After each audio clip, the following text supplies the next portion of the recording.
All that exists, throughout all time and beyond, is one infinite divine consciousness, free and blissful, which projects within the field of its awareness a vast multiplicity of apparently differentiated subjects and objects. Each object an actualization of a timeless potentiality inherent in the light of consciousness. And each subject, you and I, the same, plus a contracted locus of self-awareness. This creation, a divine play, is the result of the natural impulse within consciousness to express the totality of its self-knowledge in action, an impulse arising from love. The unbounded light of consciousness contracts into finite embodied loci of awareness out of its own free will. When those finite subjects then identify with the limited and circumscribed cognitions and circumstances that make up this phase of their existence, instead of identifying with the trans-individual overarching pulsation of pure awareness that is their true nature, they experience what they call suffering. To rectify this, some feel an inner urge to take up the path of spiritual wisdom and yogic practice, the purpose of which is to undermine their misidentification and directly reveal within the immediacy of awareness the fact that the divine powers of consciousness, bliss, willing, knowing, and acting comprise the totality of individual experience as well, thereby triggering a recognition that one's real identity is that of the highest divinity, the whole in every part. This experiential insight is repeated and reinforced through various means until it becomes the non-conceptual ground of every moment of experience. And one's contracted sense of self and separation from the whole is finally annihilated in the incandescent radiance of the complete expansion into perfect wholeness. Then one's perception fully encompasses the reality of a universe dancing ecstatically in the animation of its completely perfect divinity.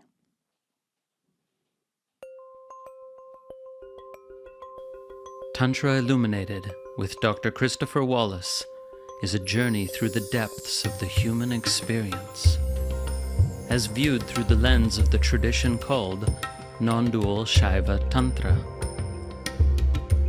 This multi-format podcast delves into the fascinating world of classical Tantra and its intersections with philosophy, neuroscience, psychology, human development, and the broader world of spirituality.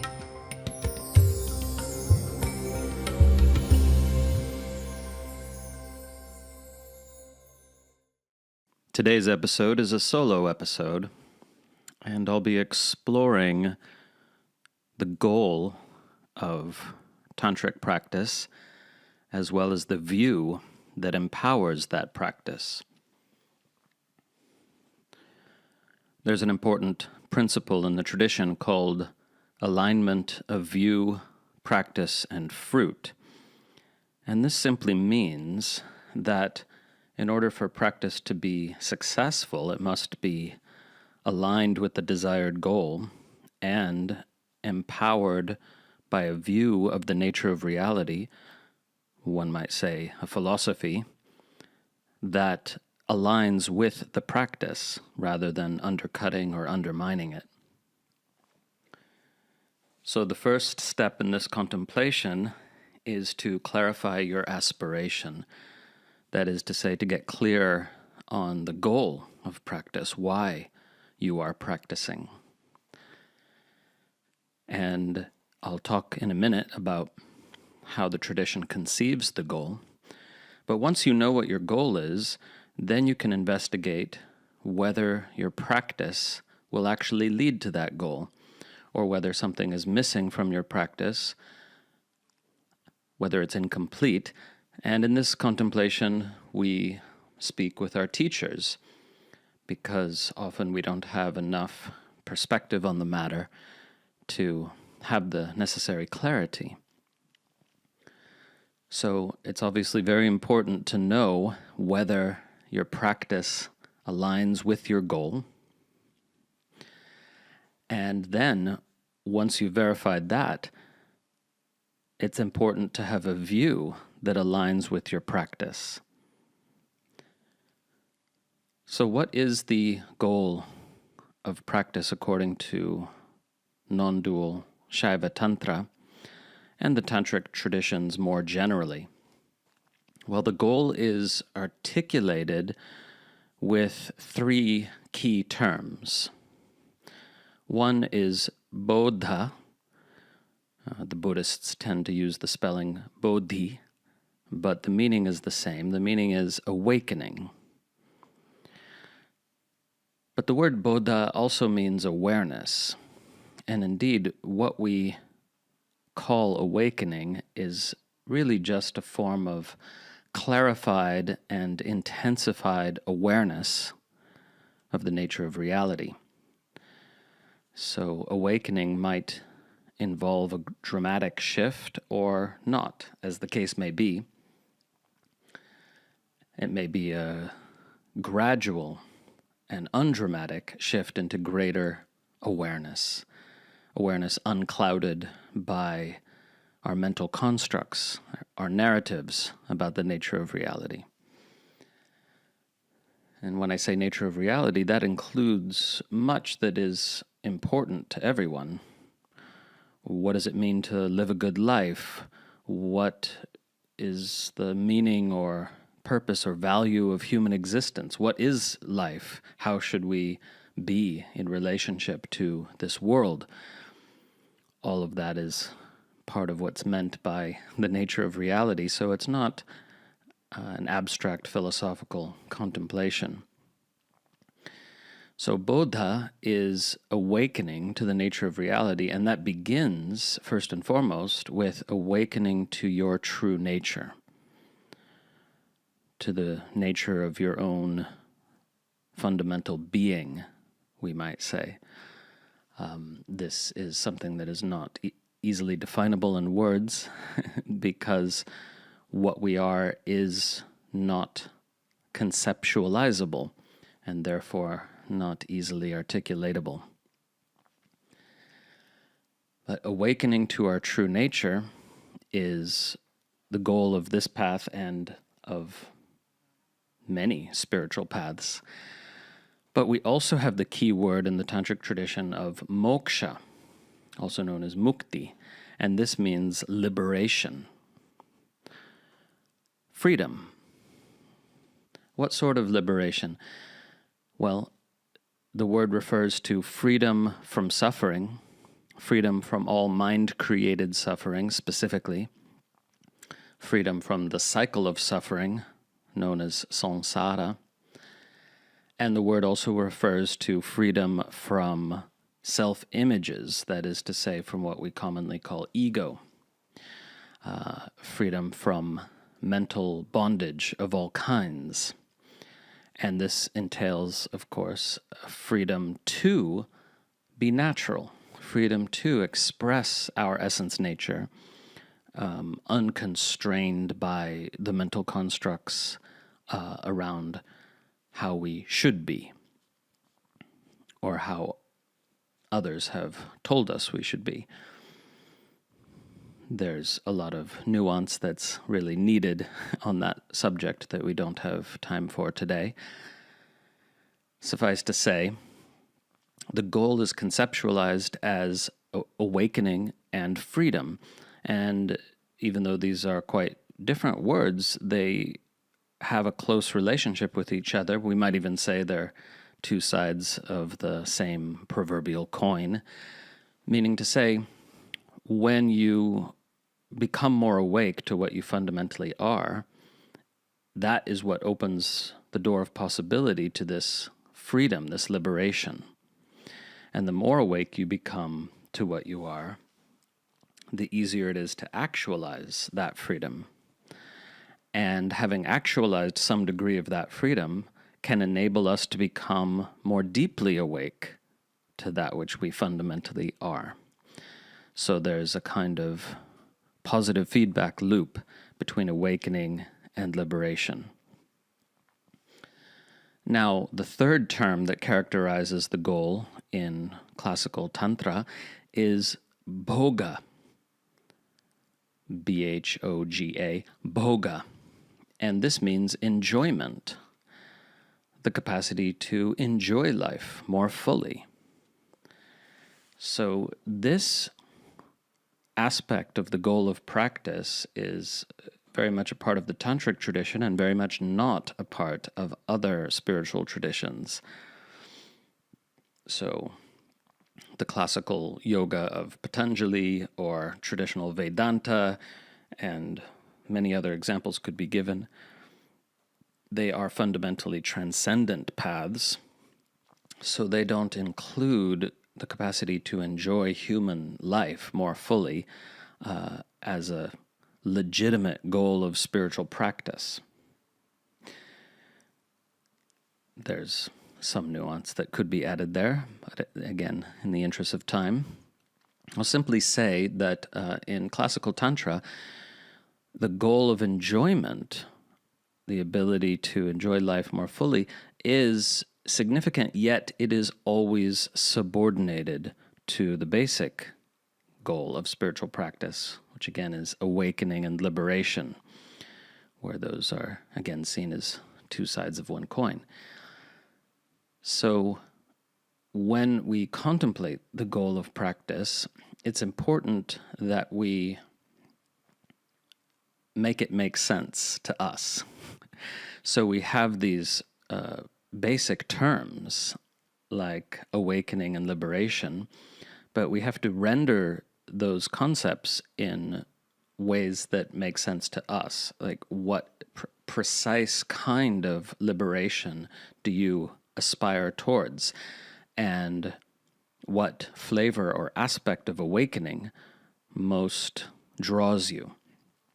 And this contemplation really can't be done with the thinking mind, because the thinking mind has no knowledge of these states of awakening and liberation. But rather, we draw on deep intuitive insight when we contemplate which aspect of the goal is most meaningful to us as individuals. Okay, so this is a very important process for each practitioner to undergo. That is to say, the articulation of the goal which is most inspiring to you. So for awakening, you might come up with language like, I long to be in communion with my own deepest nature, or I long to realize my innate divinity, or I long to know what is true about human life or about existence. And for liberation, you might come up with language like, I long to be free of my mind and its madness. I long to be free of psychological suffering. I long to be free to simply naturally be what I am without constantly second-guessing myself and doubting myself. I'm just giving some examples for just normal language that we could come up with to make these goals meaningful to us. But you have to do that process yourself.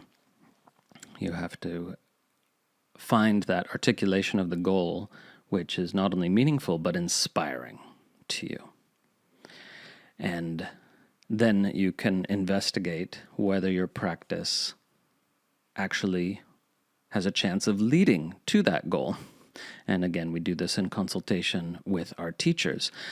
But the tantric tradition gives a great map of some of the fundamentals of practice by saying that practice is unlikely to lead to the goal that we've already described, or the goals, if you prefer to regard them as plural. It's unlikely to lead to these goals if it neglects some significant part of our nature, some significant part of our embodied experience. So the tantric tradition maps these three basic arenas of practice, which we could oversimplify and call the arena of body, mind, and spirit. So, in fact, these categories deserve further treatment, and I've explained them in some detail in my book, Tantra Illuminated. But the method that relates to body also includes practices of the subtle body, also known as the energy body, which I've explained at some length already on this podcast. And the practices related to mind also include mantra practice, as well as various forms of inquiry and contemplation. And the practices related to spirit, for lack of a better term, are non-conceptual practices that work with intuition and will, that is to say, the power of will prior to conceptualization, as well as our innate power of freedom. So, if you want to understand more about these three categories of practice, I have discussed them in many places, really. Tantra Illuminated, and also on this podcast and on my YouTube channel. And perhaps I haven't discussed them frequently enough.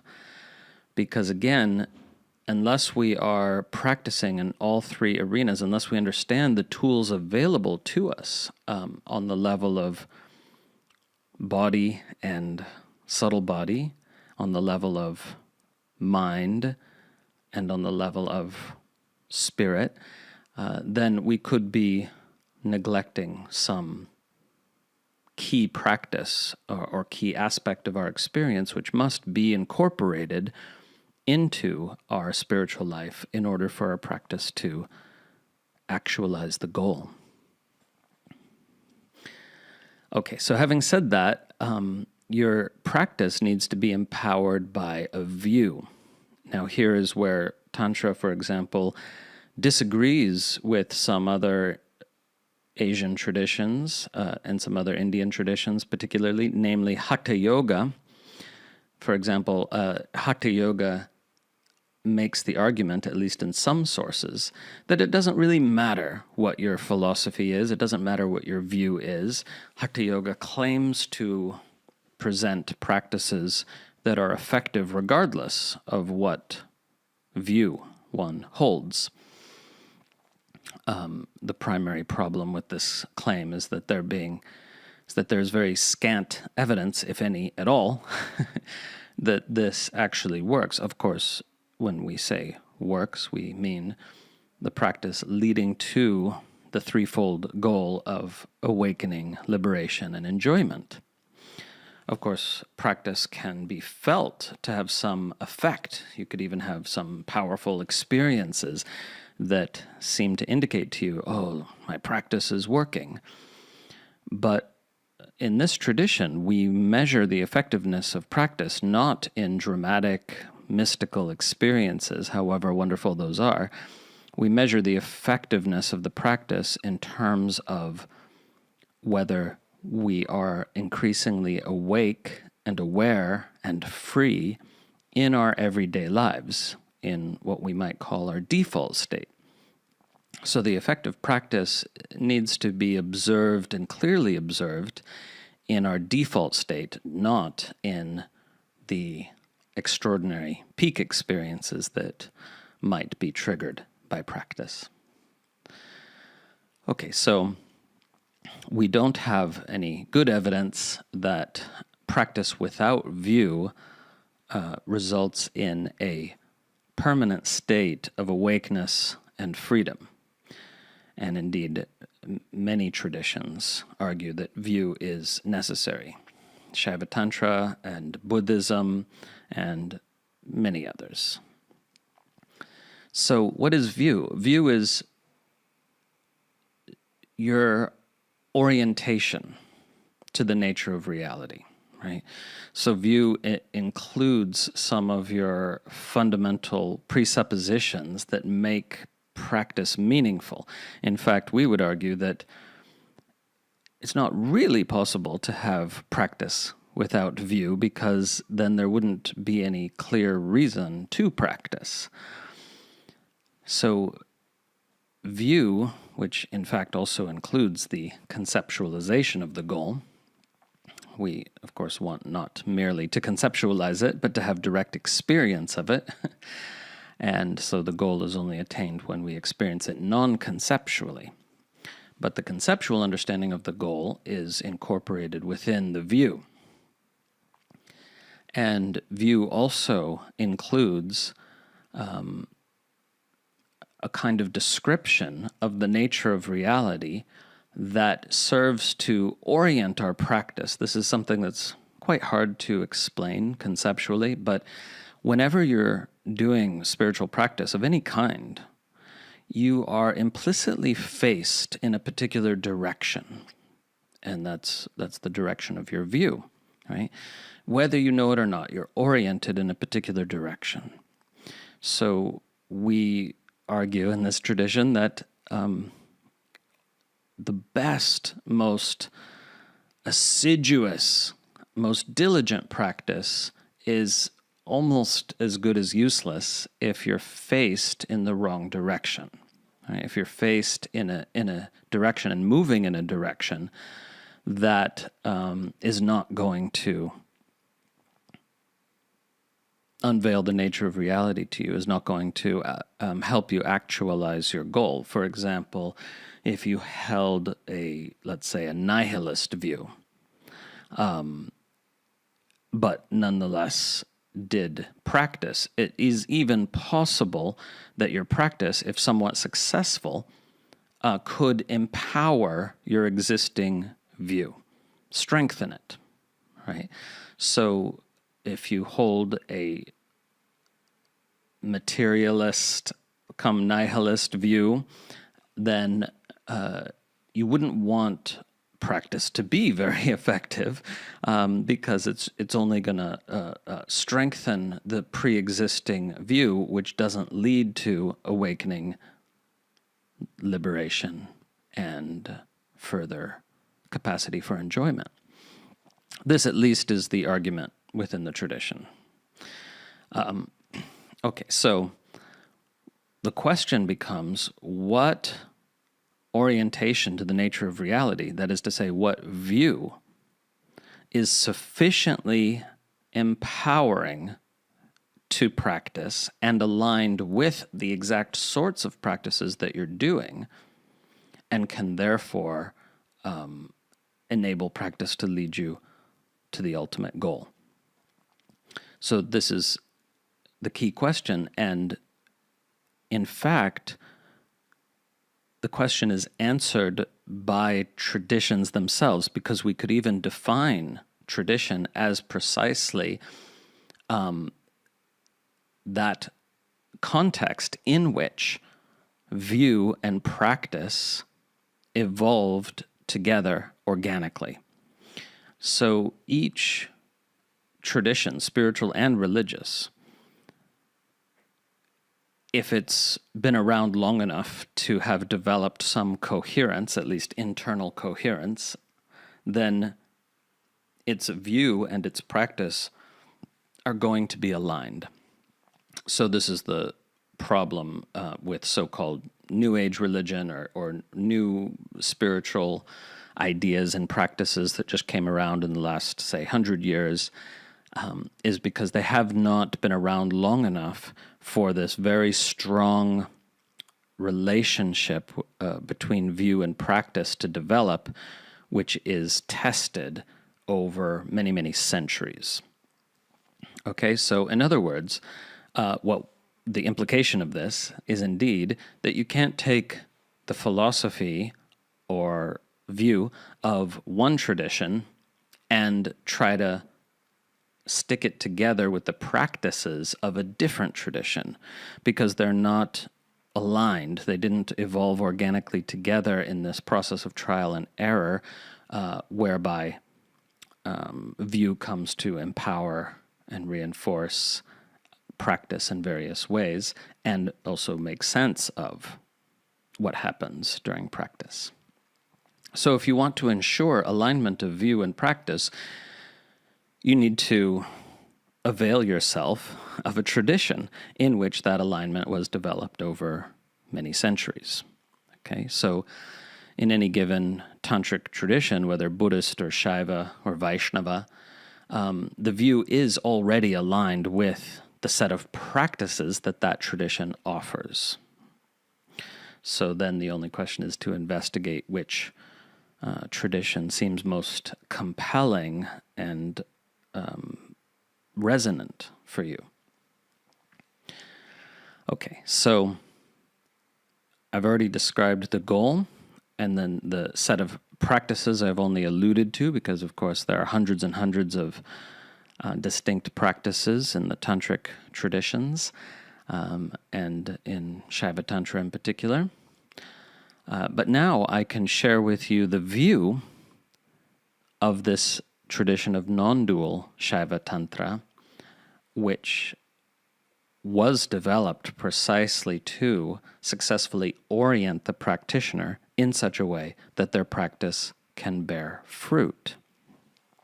Now, does this mean that you need to believe the view? Does this mean you need to take it on as a doctrine or dogma? No, it's an orientation, not a creed. So you contemplate the view and you marinate in its teachings, and you encourage this organic marriage, we might say, of these teachings with your practice, such that your practice becomes fully empowered.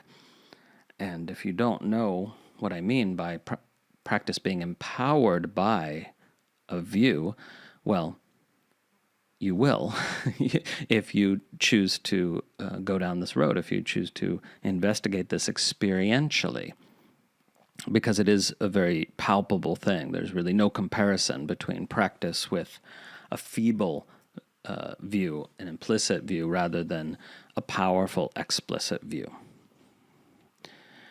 Okay, so my summary of the view of non-dual Shaiva Tantra is as follows.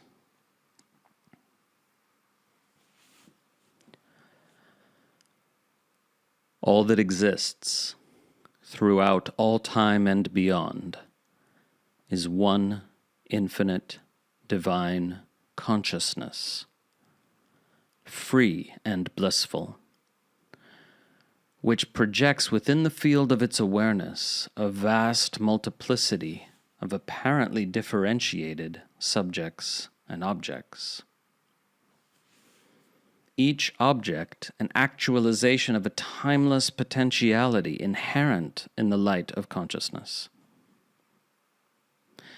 And each subject, you and I, likewise an actualization of a timeless potentiality, plus a locus of self-awareness, a means by which the light of consciousness becomes aware of itself.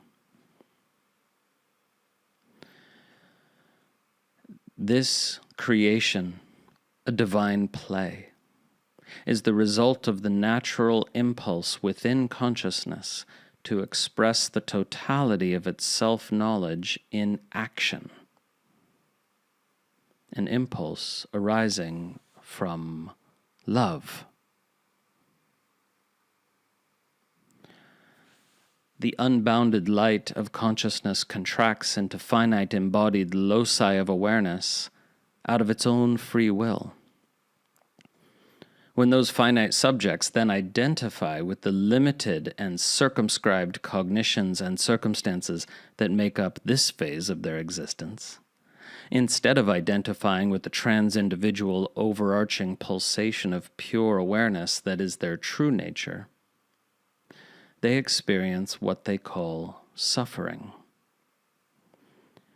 To rectify this, some feel an inner urge to take up the path of spiritual wisdom and yogic practice, the purpose of which is to undermine their misidentification and directly reveal within the immediacy of awareness the fact that the divine powers of consciousness, bliss, willing, knowing, and acting comprise the totality of individual experience as well, thereby triggering a recognition that one's real identity is that of the highest divinity, the whole in every part. This experiential insight is repeated and reinforced through various means until it becomes the non-conceptual ground of every moment of experience, and one's contracted sense of self and separation from the whole is finally annihilated in the incandescent radiance of the complete expansion into perfect wholeness. Then one's perception fully encompasses the reality of a universe dancing ecstatically in the animation of its completely perfect divinity.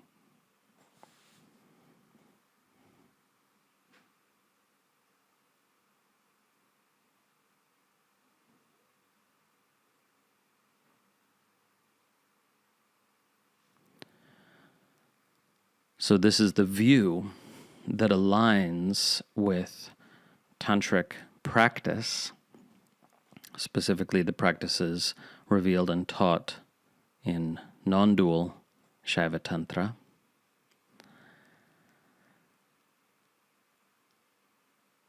And this view and those practices, when joined together, are said to guarantee actualization of the threefold goal: awakening, liberation, and enjoyment.